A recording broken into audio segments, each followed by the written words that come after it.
बढ़ता ही रहेगा, बार बार जन्म मरण में आता ही रहेगा।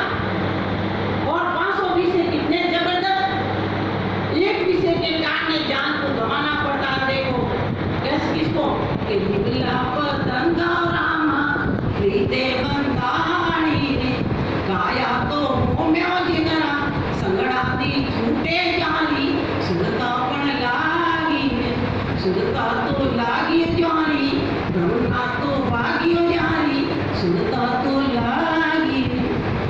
राजा महाराज कि दिवला पतंगा रामा प्रीत बनना, कैसी प्रीत बनती कि दीपक जब चौमासे में देखो दीपक के आगे पतंगे उड़ते हैं और अपने प्राण त्याग देते, क्योंकि उसका रूप का रस नहीं छूटता, उसका रूप का आनंद नहीं छूटता, इसलिए वो दीपक के गन गन गन गन फिरता रहता और उसके पंख जल जाते और प्राण त्याग देता।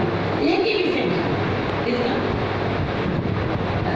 दीपक का रंग यानी रूप का, उसके रूप का विषय लगा हुआ है। और फिर महाराज ने फरमाया